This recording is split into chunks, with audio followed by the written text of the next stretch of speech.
सो hello दोस्तों, welcome back to this channel. तो statistical mechanics के और एक इंपॉर्टेंट टॉपिक में आपका बहुत बहुत स्वागत है। तो आज के इस वीडियो में हम डिस्कस करेंगे गिब्स पैराडॉक्स। तो आइए इस टॉपिक को शुरू करते हैं। सो माय डियर फ्रेंड्स, इस पैराडॉक्स वर्ड से आपको कुछ समझ में आ रहा होगा कि पैराडॉक्स का मतलब होता है कि सोचना कुछ और होना कुछ और, यानी कि हम जो उम्मीद रखते हैं तो उससे कुछ परे हो जाना। तो इसमें क्या होता है कि हमारे पास, चलिए मान लेते हैं कि let us consider a two system A and B at the same temperature TA equal to TB and T. If the particle of two system is different, then entropy of joint system is given by। यानी कि हमारे पास जो दो system है, दो system की जो entropy है वो पहले वाले सिस्टम की एंट्रोपी ऐसे है, दूसरे वाले सिस्टम की एंट्रोपी जो है SB है। जब हम उसको कंबाइन एंट्रोपी निकालते हैं अलग अलग सिस्टम की, तो SA which is equal to SA plus SB आना चाहिए, बिल्कुल आती है। लेकिन जब हम उन दोनों सिस्टम के बीच की जो दीवार है वो हटा देते हैं, तब उसकी जो कंबाइन एंट्रोपी निकालते हैं, तब हमको कुछ एक एक्स्ट्रा का पार्ट्स मिलता है जो जिसकी हमको उम्मीद नहीं थी, और उसी को हम बोलते हैं गिब्स पैराडॉक्स। तो आइए उसको प्रूफ करके देखते हैं। सो माय डियर फ्रेंड्स, सबसे पहले तो हमारे पास क्या है, दो सिस्टम्स है। सबसे पहले मैं मानूंगा ये वाली मेरे पास A सिस्टम है और ये वाली सिस्टम मेरे पास B है। इसकी जो एंट्रोपी है SA है, इस वाले सिस्टम की जो एंट्रोपी है SB है। जब हम इसकी कंबाइन एंट्रोपी निकालते हैं, so SAB which is equal to, ये हमको मिलती है SA प्लस SB। ठीक है, अब हम क्या करेंगे, हमको इस एंट्रोपी SA की वैल्यू पता होना जरूरी है। तो इसको कैलकुलेट करने के लिए हम इससे पहले एक वीडियो अपलोड कर चुके हैं कि perfect gas in micro canonical ensemble. तो उस वीडियो में हमने एंट्रोपी का रिलेशंस निकाला था कि we know entropy is given by. वो वीडियो आपको देखने की रिक्वेस्ट करूंगा और वो वीडियो की लिंक मैं डिस्क्रिप्शन में दे दूंगा। We know entropy relation is given by, entropy relation is given by. So my dear friends, उस वीडियो में हमने सीखा था कि entropy, statistical entropy sigma which is equal to, ये हम निकाल चुके थे कि n log E, ब्रैकेट के अंदर हमने निकाला था φ और 4 pi m upon 3h square उसकी पावर 3/2, यहाँ E अपॉन n उसकी पावर थी 3/2 ब्रैकेट क्लोज प्लस 3/2n। लेकिन ये वाला जो इक्वेशन है ये एडिटिव प्रॉपर्टी ऑफ एंट्रोपी को सेटिस्फाई नहीं करता है। सो मैं यहां लिखूंगा दिस इक्वेशन या दिस, ठीक है, this equation does not satisfied कौन सी, एडिटिव प्रॉपर्टी ऑफ एंट्रोपी। अब इसको फॉलो करने के लिए, ओबे करने के लिए क्या किया जा सकता है, सिंपली इस वाले इक्वेशन को हम n फैक्टोरियल से डिवाइड कर देते थे, तब हमको यह φ अपॉन n मिलता था और यह 5/2n मिलता था। ठीक है, सो उसके बाद हम आगे करेंगे। अब इसके बाद हम क्या करेंगे, सिंपली हमको एक रिलेशन और एक पता है कि we know S which is equal to K sigma. ठीक है, ये तो आपने पढ़ा होगा। अब जनरली हम सिंपली क्या करेंगे, इस वाले इक्वेशन 1 की वैल्यू इक्वेशन नंबर 2 में पुट करेंगे और S निकालने की कोशिश करेंगे। So S which is equal to K sigma की जगह पे माय डियर फ्रेंड्स ये वैल्यू पुट करूंगा मैं। सो n log E और ब्रैकेट के अंदर φ और यहाँ 4 पाई m 3h स्क्वेयर उसकी पावर है 3/2 और यह है E अपॉन n उसकी पावर है 3/2 ब्रैकेट क्लोज प्लस यह आएगा 5 यहाँ 3/2 और यहाँ ये अगर हम एक के इसको मल्टीप्लाई बाद में कर देता हूँ, ठीक है, n ब्रैकेट क्लोज। अब उसके बाद क्या करेंगे, ये k टर्म सारे ब्रैकेट को मल्टीप्लाई कर दूंगा। So S which is equal to यह आएगा nk log E ब्रैकेट के अंदर है φ 4 pi m upon 3h square उसकी पावर है 3/2, यहाँ E upon n 3/2 plus 3/2nk। ठीक है, अब माय डियर फ्रेंड्स इस वाले इक्वेशन का S तो हमने निकाला, लेकिन हमको क्या कैलकुलेट करना है, SA निकालना है। सो SA निकालने के लिए इस वाले इक्वेशन को हम यूज कर सकते हैं, बिल्कुल कर सकते हैं। तो ये बचा हुआ काम मैं ऊपर कर लेता हूं, आप यहां तक लिख लेना। ठीक है,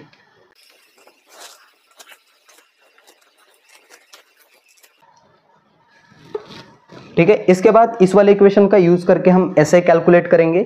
सो now SA which is equal to number of molecules first वाले सिस्टम के लिए Na, so K constant log E bracket के अंदर मेरे पास क्या आएगा φ, ठीक है, ये वाला φ, और volume of first system again 4 pi m upon 3h², उसकी पावर 3/2, ये पूरी टर्म कांस्टेंट है। यहाँ फिर से एक बार ई एन एनर्जी ई ए फर्स्ट वाले सिस्टम के लिए, अगेन यहाँ number of molecules first system के लिए, उसकी पावर है 3/2 और यहाँ प्लस करके यहाँ 3/2 NaK। ठीक है, आई होप कि यहाँ तक आपको सब कुछ क्लियर होगा। और माय डियर फ्रेंड्स, हमने उस EA की वैल्यू हम फाइंड कर चुके हैं कि we know EA which is equal to 3/2 NaKT। अब हमने क्या कंसीडर किया था कि वो जो सिस्टम थी, उस सिस्टम, दोनों सिस्टम का जो टेम्परेचर था वो सेम था, इसलिए हम यहाँ उसको डिफाइन नहीं कर रहे हैं, जनरली हमने इसको T रखा। ये वैल्यू उठा के इस जगह पे पुट कर दूंगा। So SA which is equal to NaK log E, bracket के अंदर ये Fa 4 पाई m 3h², उसकी पावर 3/2। इस EA की जगह पे क्या पुट करने वाले, ये वैल्यू। सो 3/2 यहाँ NaKT, और डिनोमीटर में क्या है Na, उसकी पावर है 3/2, ब्रैकेट क्लोज 3/2 NaK।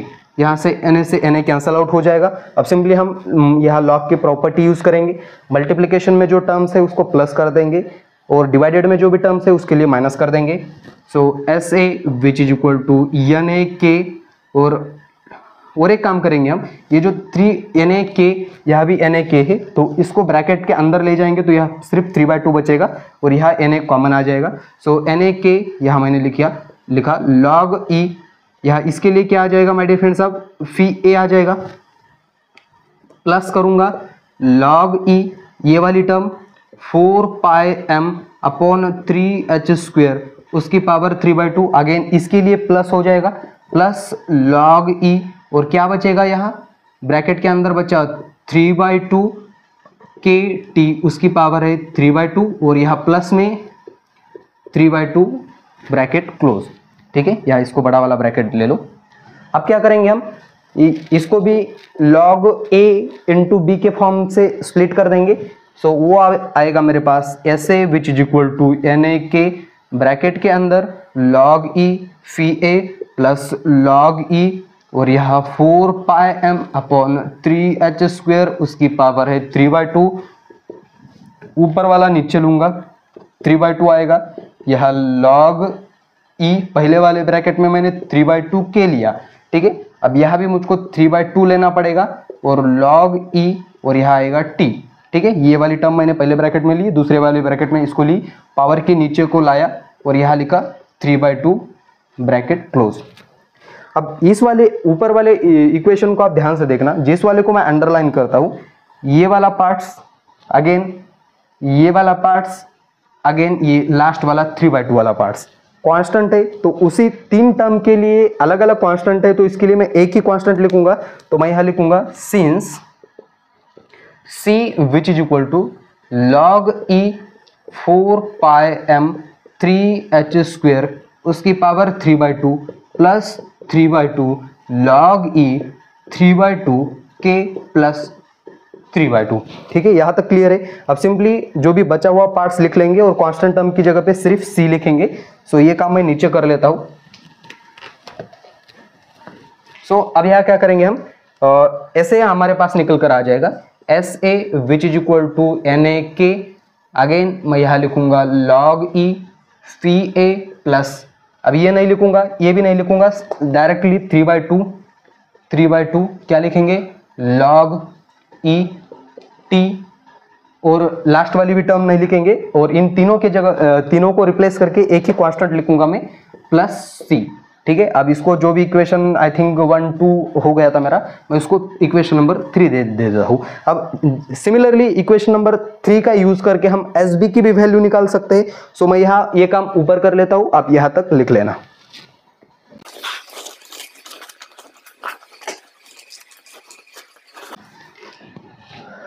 इस इक्वेशन का यूज करके हम SB की वैल्यू निकालेंगे। SB which is equal to मेरे पास आएगा SB, NBK ब्रैकेट के अंदर log E Fb, और प्लस करूंगा 3/2 log E, और यहाँ T प्लस C। ठीक है। अब क्या करेंगे हम इक्वेशन नंबर 3 और 4 का यूज करके हम इसको कंबाइन एंट्रोपी निकालने की कोशिश करेंगे। और एक इंपॉर्टेंट बात हम यहाँ क्या करेंगे, जो हम चलिए मान लेते हैं कि उन दोनों सिस्टम में जो पार्टिकल्स है वो पार्टिकल सेम है, ठीक है। If particle of the two system, particle of the two system is same, ठीक है। वो पार्टिकल क्या है, दोनों के सेम है उस सिस्टम के। सो मैं इस तरीके से लिख सकता हूँ क्या, Na which is equal to Nb which is equal to N।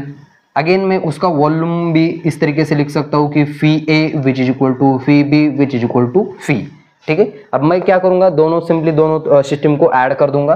सो मैं यहाँ एस ए प्लस एस बी लिखूंगा, s A plus S b. S a की वैल्यू है मेरे पास यहाँ से Na के ब्रैकेट के अंदर log e phi a plus 3/2 log e t plus c, ठीक है। और प्लस करूंगा किसको, एस बी को। एस बी की वैल्यू यहाँ से एन बी के ब्रैकेट के अंदर log e phi b plus 3/2 log e t plus c, ठीक है। अब इन दोनों के हमने क्या कंसिडर किया है, एन ए एन बी के बराबर है, फी ए फी बी के बराबर है। तो इन दोनों को जनरली हम ऐड कर देंगे तो मेरे पास कुछ इस तरीके से बनेगा, S A plus S B which is equal to 2n। अब N A plus N B को किसके बराबर हमने कंसिडर किया है, एन के। सो यह आएगा एन के ब्रैकेट के अंदर क्या है लेंगे हम, log e phi plus 3/2 log e plus t plus c bracket close, ठीक है। अब इसको मैं इक्वेशन नंबर दे देता हूँ 4। अब माय डियर फ्रेंड्स इसके आगे मैं क्या करूंगा, एक काम हम कंसीडर कर लेते हैं कि चलिए मान लेते कि हमने क्या कंसीडर किया था, एक ऐसे दो सिस्टम कंसीडर किए थी, पहले वाली सिस्टम ए और बी। अब जैसे इसका जो वॉल्यूम था फी ए, इसका वॉल्यूम भी है वी बी है। अब जैसे हम कंसीडर किया कि हमने पार्टिकल दो सेम है, इसका मतलब इसका जो वॉल्यूम होगा वो फी होगा और इसका भी वॉल्यूम फी होगा और इसका जो टोटल वॉल्यूम होगा वो 2 फी हो जाएगा। तो सिंपली हम क्या करेंगे, एक फी की जगह पे क्या पुट कर देंगे, 2 फी पुट कर देंगे, ठीक है, फी इंस्टेड ऑफ 2v। तो ये जैसे हम ऊपर रिजल्ट यूज करेंगे और देखेंगे कि क्या निकल कर आता है। सो माय डियर फ्रेंड्स मेरे पास जो कंबाइन एंट्रोपी हमने निकाली थी वो SAB भी बोल सकता हूँ मैं इसको, SAB। ये तो 2n के कांस्टेंट रहेगा as it is, log e सिर्फ इस v की जगह पे आएगा 2v, प्लस करूंगा 3/2 log e t plus c, ठीक है। अब इसके बाद क्या करेंगे, सिंपली हम इसको log e a into B के फॉर्मूले से स्प्लिट करेंगे 2v को, ठीक है। सो अब हम देख लेते हैं इसके बाद। So now my dear friends SAB which is equal to ये 2n के एज इट इज रहेगा और इसको करूंगा मैं log e 2 plus log e phi plus 3/2 log e t plus c, ठीक है। आप आई होप कि यहां तक समझ पा रहे होगी कि अब ये जो 2n के है अंदर मल्टीप्लाई कर दूंगा। जैसे अंदर मल्टीप्लाई करने के बाद मेरे को क्या मिलता है, देखो ये वाला पार्ट्स मैं पहले लिखूंगा फॉर अपने मतलब के लिए, SAB which is equal to 2n के। तो इसको मल्टीप्लाई करूंगा इस वाले पार्ट्स को पहले, तो यह log e फी, ठीक है, plus 3/2 log e t plus c bracket close. अभी जो 2n के है इसको भी मल्टीप्लाई करूंगा 2n के log e 2, ठीक है यहाँ तक। अब मैं इसको इक्वेशन नंबर दे देता हूँ 5, ठीक है। अब इक्वेशन नंबर 4 और 5 का यूज करके जो न्यू इक्वेशन आ रहा है मेरे पास वो मैं ऊपर लिखूंगा, यहां तक आप नोट कर लेना।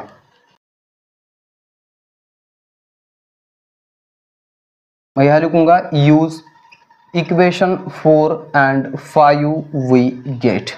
सो इक्वेशन नंबर 4 एंड 5 के अकॉर्डिंग मैं यहाँ लिखूंगा SAB which is equal to. अब माय डियर फ्रेंड्स इस वाले पार्ट्स को आप देख पा रहे होंगे, ये यहाँ से यहाँ तक ये पार्ट आपको ऊपर दिखाई दे रहा है, यहाँ से लेकर यहाँ तक। इस वाले की जगह पे मैं क्या पुट करूंगा, SA प्लस SB, ठीक है, SA प्लस SB। अगेन बचा हुआ पार्ट्स में एज इट इज लिखूंगा प्लस 2n के log e और यहाँ 2।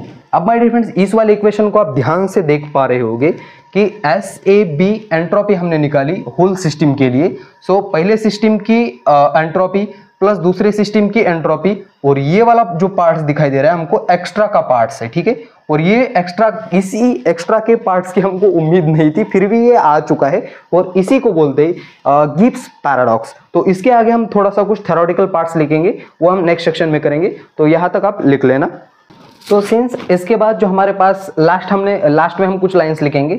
सो this shows that by joining of two moles of two different gas by remaining partition between them the entropy join system is increase by, और ये जो entropy जो increase हो रही है, कितनी इंक्रीज हो रही है, इतनी वाली, सो 2n k log E2, और लास्ट में लिखेंगे this is not expected, this is called as a Gibbs paradox. जिसकी हमको उम्मीद नहीं थी वो आ गया है, इसलिए हम उसको क्या बोलते हैं, गिब्स पैराडॉक्स बोलते हैं। सो माय डियर फ्रेंड्स, आपको यहां तक लिखना होगा, और उसके बाद हम क्या करेंगे, इसका removal of Gibbs paradox next part में लेकर आएंगे। तो इसी वीडियो को यहां देता हूं फुल स्टॉप, और इस वीडियो को फुल स्टॉप देने से पहले मैं आपसे रिक्वेस्ट करूंगा कि इससे पहले के जो पार्ट्स है स्टैटिस्टिकल मैकेनिक्स के, हमने वो अपलोड कर चुके हैं, तो वो आप जाके जरूर देख लेना। और इसी वीडियो को यहां देते हैं फुल स्टॉप। तब तक के लिए वेरी ऑल द बेस्ट।